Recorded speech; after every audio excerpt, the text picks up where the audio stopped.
Yeah, we've seen in previous talk like how time-bounded Kolmogorov complexity is used in complexity theory and cryptography.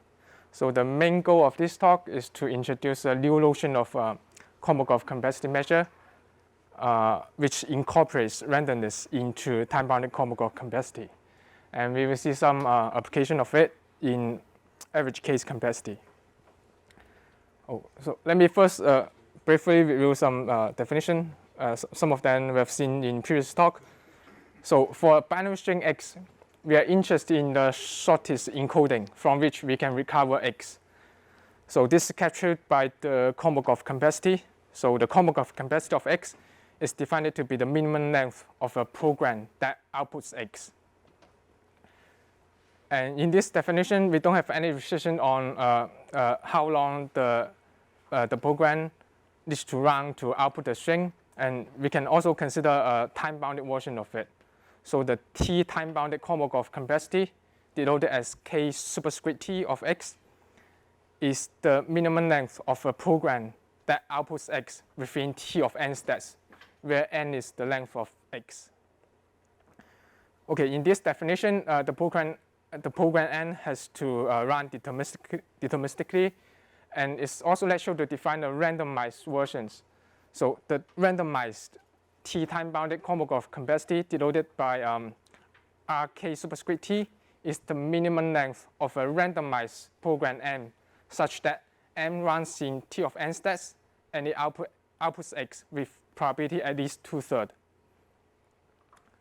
So these are the notions that people have considered before. So now let me tell you the main definition for this talk, which is a new notion of time-bounded Kolmogorov complexity introduced by joint work with Haley, Valentin, and Igor. And we call it the probabilistic Kolmogorov complexity. So formally, the probabilistic t time-bounded Kolmogorov complexity, denoted as pk superscript t, is the minimum integer k, such that with probability at least 2/3 over a random string w, there exists a program of size m, a program of size k, such that m runs on w, outputs x within t of n steps. So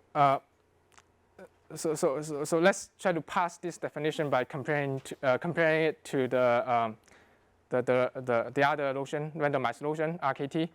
So recall that in the case of RKT, there exists a fixed program, a randomized one, that outputs x with high probability over its internal randomness, over the internal randomness of the program.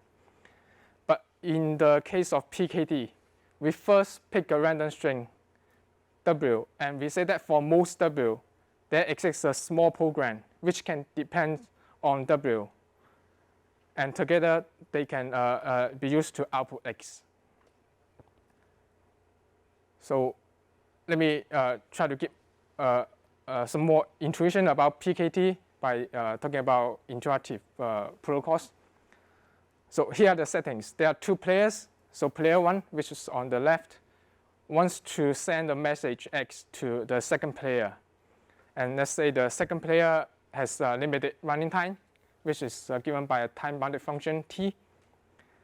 And now suppose the string x has small kt complexity, which means there's a small program of size at most k that prints x within time t. So the obvious thing for player 1 to do is to send this program n to player 2, and player 2 can run n for t steps to recover x. And this is kind of like an MP protocol, where the prover sends a certificate and the verifier runs efficiently, deterministically. Okay, now suppose the string x doesn't have small kt complexity, but instead has small rkt complexity. And now also suppose player 2 can perform randomized computation.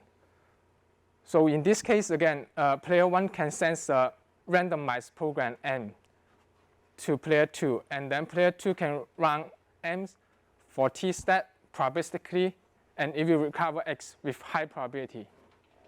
And this resembles MA protocol, where the player 2, where the verifier can run probabilistically and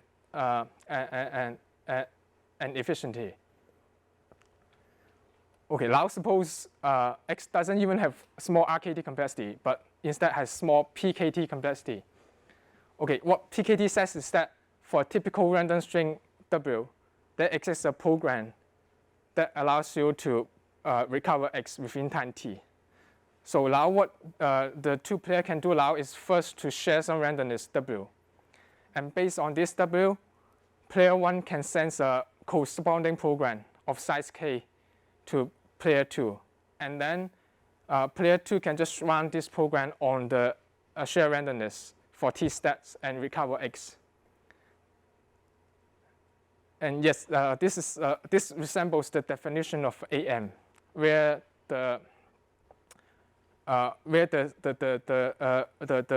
certificates can depend on the shared randomness. So in this case, M is the small PKT complexity of X, and it can depend on the shared randomness.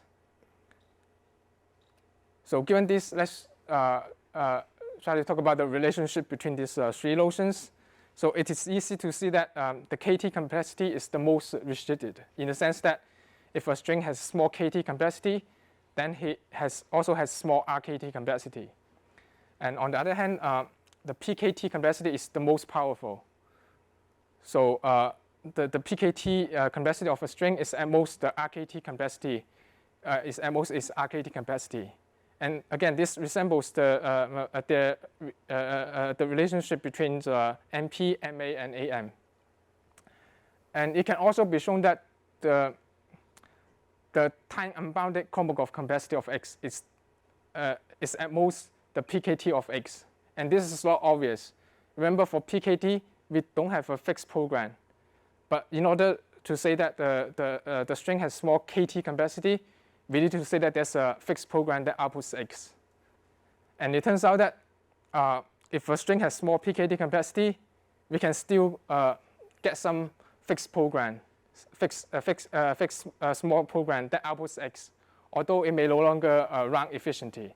But for time-unbounded Kolmogorov complexity, this is fine. And it can also be shown that these three notions are essentially the same under appropriate derandomization assumptions.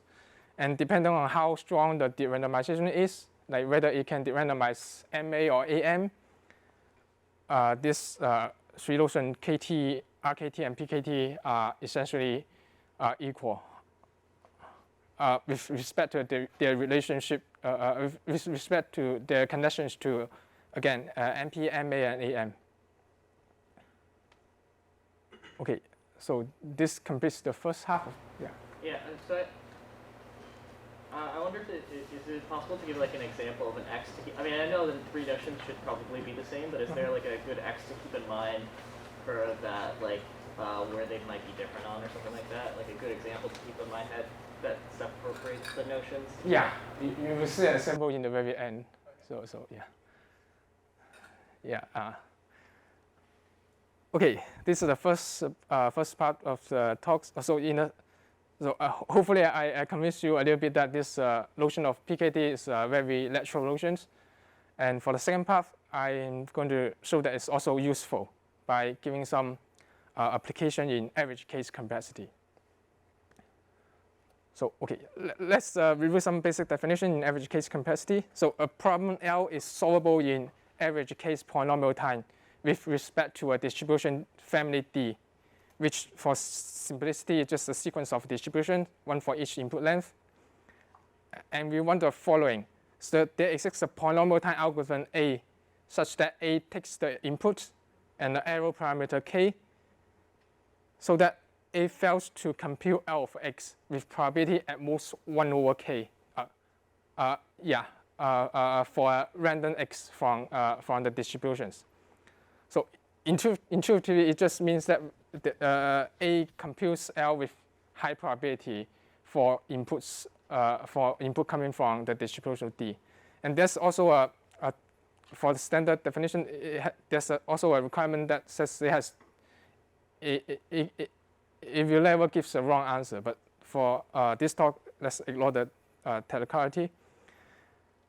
Or if such an average case algorithm, efficient algorithm exists, then we say that the language distribution pair L, D is in average P. And there's also a lateral extension called randomized average case polynomial time.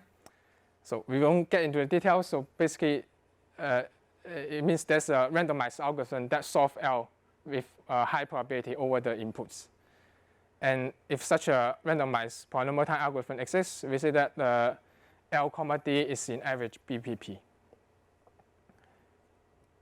Okay, now let's consider the following question. If L is average case easy, meaning that L is solvable in average case polynomial time with respect to all polynomial time sampleable distribution, what can we say about the time needed to solve L in the worst case? And this question was studied in a beautiful work by Antoon and Fortlaut, and they show that under strong derandomization assumptions, a language L is solvable in average case polynomial time with respect to all polynomial time distributions if and only if for every polynomial t, L is solvable by some algorithm that runs in time 2 to the k t of x minus k of x plus some log term for every input x. And then they call the difference kt of x minus k of x the computational depth of x. So in other words, they show that a language L is average case easy if and only if it can be solved in worst case time exponential in the computational depth. And as mentioned, this result is conditional. It relies on a derandomization assumption. Then we can ask, can we get such a characterization unconditionally? And it turns out that this can be done using the notion of PKT. So in a recent work with Igor and Marius Ziemann, we show that L is solvable in average case polynomial time with respect to all polynomial time distribution. If and only if for every polynomial t, L is solvable by some algorithm that runs in time 2 to the pkt of x minus k of x for every input x. Yeah? Just so I make sure that I understand, so the running time of the algorithm in the second bullet changes from input to input. Yes, right? yes. For every input, you can bound it by the time exponential to the computational depth, which is with respect to the input. And it's a worst case behavior. And there's some universal algorithm that runs, there's some universal algorithm that's always going to halt in this time and solve it. Yeah, I think so. But for each polynomial t, the algorithm changes slightly. Yeah. So if it's average P or average BPP? I mean, Oh, it doesn't matter. So it does. If this running time holds, if you have a deterministic in both cases, is deterministic in both cases. If you randomize in both cases. Yeah. So similarly, we can call this difference pkt of x minus k of x the probabilistic computational depth. So in other words, we show that the worst case running time of an average case algorithm can be characterized by this probabilistic computational depth, like unconditionally. So with that last comment, are you saying it's the same algorithm as the above and bottom behavior, or you get a different one in each case? Like, is it true that a specific? Oh, yeah.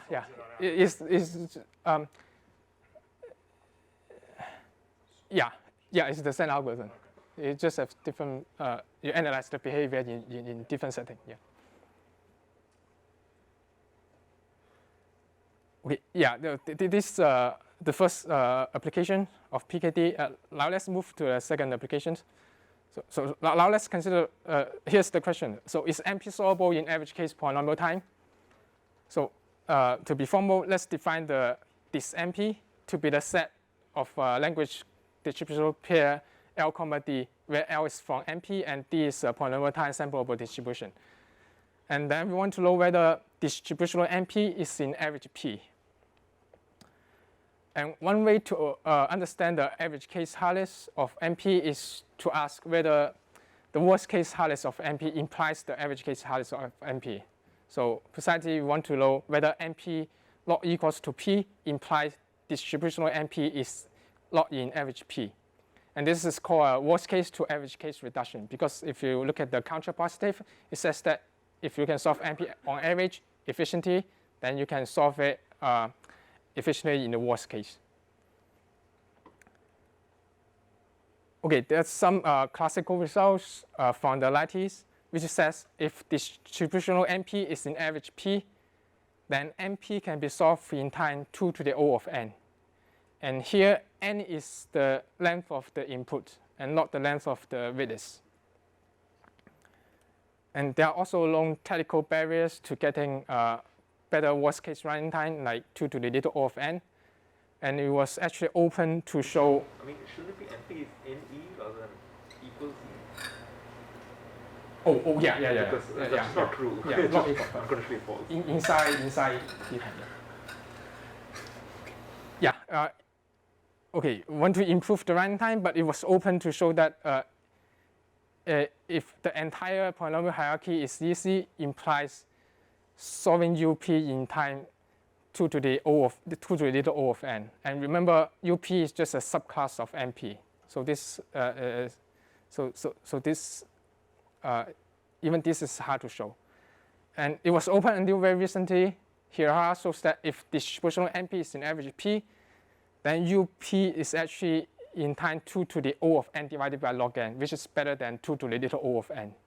So this is a breakthrough result that overcomes all previous known barriers.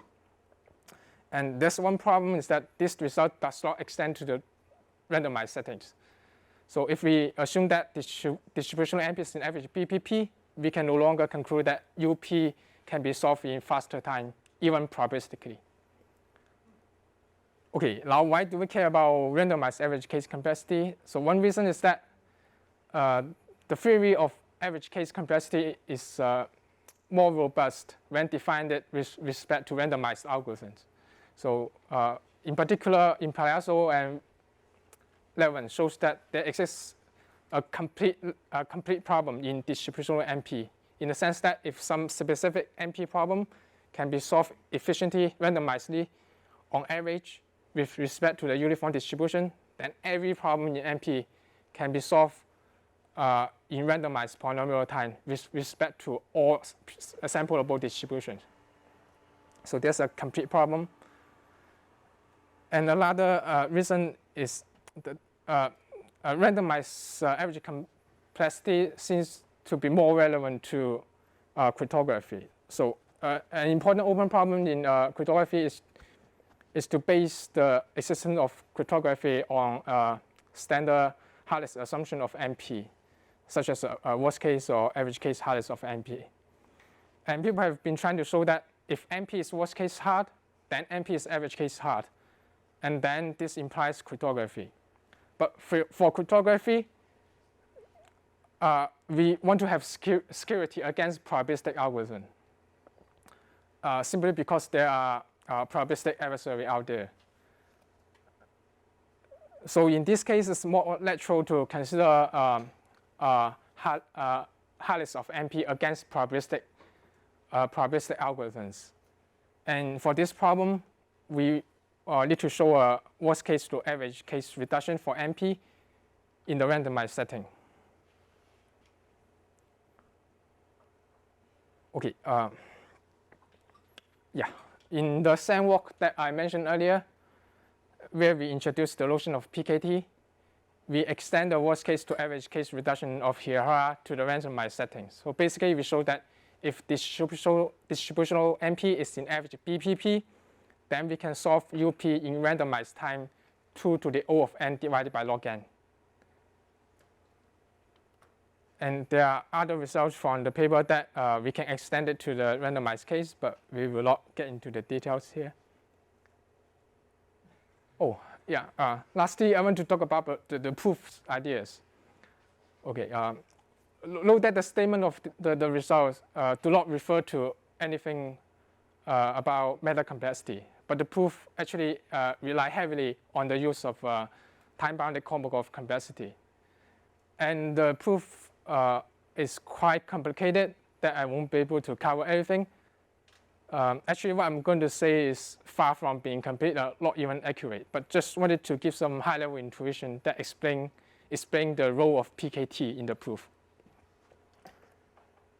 Okay, remember that here shows that if MP can be solved efficiently on average, then we can solve UP in faster time. And the key idea behind his proof is that one can combine an efficient average case algorithm for some MP problem with the reconstruction procedure of a certain generator that is constructed from a target string to conclude that the target string has small time-bounded Kolmogorov complexity, like KT. So, for example, you can think of the target string of as the width of an UP instant. So if a width has small KT complexity, what we can do is to enumerate every small program, and one of these programs is going to let us recover the width, and then we can check it efficiently. So this helps us to solve UP faster. Okay, now the generator used is similar in spirit to those generators that are used in derandomizations that we have seen in previous talk. So such a generator takes a supposed to be hash string and generates some pseudorandom distribution, and has some reconstruction procedure that says if some distinguisher distinguish the output of the generator from a uniform distribution, then it can be used to recover the hash string. And we will construct such a distinguisher from an average case algorithm for some MP problem. And since it is efficient, we may hope to efficiently recover the string, the target string. And there's a crucial thing about this reconstruction procedure. It is randomized, and it requires a small amount of advice. So in the end, this small amount of advice will correspond to the Kolmogorov complexity that we want to show in the end. So now it looks like we almost have an efficient algorithm that takes a small amount of advice and recover the target string, except that it is randomized. And for KT, we want to say that it's deterministic. And it turns out that under the assumption that distributional NP is in average P, then we have derandomizations. So this assumption is used twice. One is to get the distinguisher, and then to get the derandomization. So once we have this derandomization, we can just use it to derandomize the reconstruction procedures, and we are done. Now suppose we want to show the same thing under the weaker assumption that the distributional NP is an average BPP. So one thing that we need to change from the previous argument now is that we only have efficient randomized average case algorithm for NP. But this is not a big deal. We can still get the randomized distinguishers. So what's more crucial is that now under this weaker assumption, we no longer have derandomizations. So now our reconstruction procedure has to be randomized. So now, so far it looks like, well, we have a reconstruction procedure that's randomized, and it takes a small amount of advice and recover the target string. So maybe we can still say that the target string has small RKT complexity, but it turns out that there's a very crucial thing here. The advice can depend on the randomness. So RKT is not the right notion. But this is exactly what PKT is about. So in the end, we can conclude that this reconstruction procedure, which is randomized and takes a small amount of advice, but the advice depends on the randomness, then this gives us a procedure to recover X. And so we can say that the target string has small time-bounded probabilistic Kolmogorov complexity, like PKT. So again, if you think of the target string as the width of UP instance, and if it has small PKT complexity, then by definition, we can just first pick some randomness random string, which should be good with high probability. When it's good, there's a small program that outputs the witness. We can just try all small programs, and we will still be able to recover the witness, and then we can check it. So in this case, we can solve UP in randomized time. Okay, any question? Okay, now this. Oh, let me end the talk with some open questions. Okay, the general question is, what are some other applications of PKT? So specifically, yeah, the question that Rahul asked. So here's the problem. We know that it's a bit open problem to show that there are infinitely many n-bit primes that has small kt complexity, where t is polynomial. This problem has connection to generating large primes, which is known to be a very challenging problem. So this the first is open, but surprisingly, we can show that for RKT, there are infinitely many n-bit primes whose RKT complexity is kind of subpolynomial, where t is where the running time t is polynomial. So for infinitely many primes, we don't know how to show that they have small kt complexity, but somehow their RKT complexity can be very small.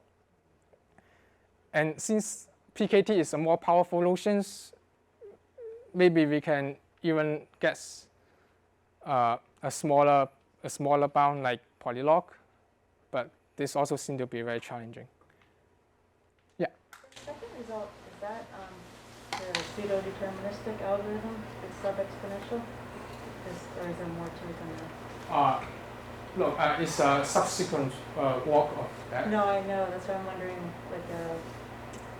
so I'm wondering why it doesn't follow from the. It has something to do with the notion of RKT. It's The running time is polynomial here. It's polynomial. Polynomial. So So it has to be a polynomial running time. So There it's sub-exponential. The running time is sub-exponential. There here it's polynomial. yeah. Thank you. Yeah, here's a concrete open problem, and okay.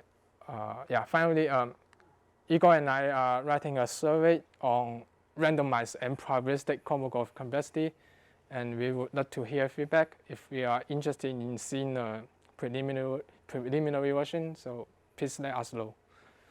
Thank you.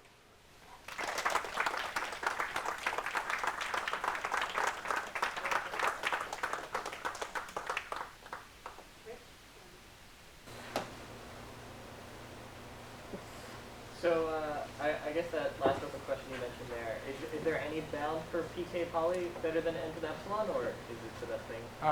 No. Okay. Yeah. Is there a reason you choose polylog, or? Just polylog just smaller than subpolynomial. So because it's a more powerful notion, we expect it to be smaller than this thing, and polylog seems to be a good thing. Okay, makes sense. But it's challenging. Somehow you can show that this implies that the other notion of RKT, like Levin's RKT, is polylog, and that seems to be challenging to show. RK subscript A. RT subscript T. Subscript. Yeah. There are standard properties of RKT that hold or don't hold or are not known to hold for PKT.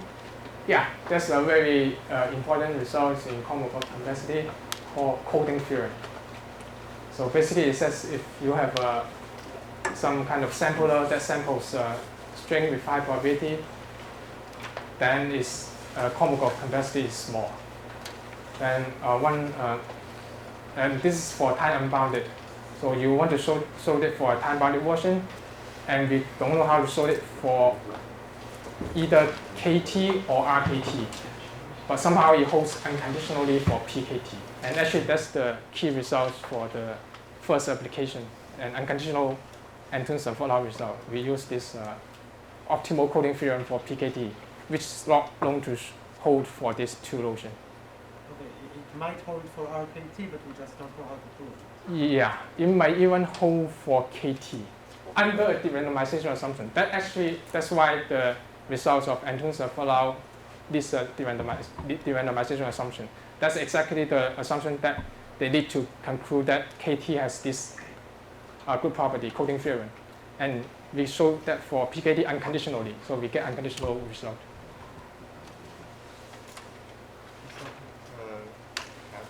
So I think the second result is obtained by some pseudo-deterministic PRG. Yeah. Right. So is there an analog of Yes. that in PKT? I mean, I don't know, pseudo-deterministic PRG. I know, it's hard to define. Like you first take a randomness and then define a PRG. Yeah, but I think that probably give you such thing if you have sufficiently strong randomness first PRG. Yeah. Yeah, I cannot imagine a definition for now. Okay. And pseudo-deterministic algorithm, as PRG doesn't give PKT. Yeah. Okay, more questions? Thank you so much. Thanks.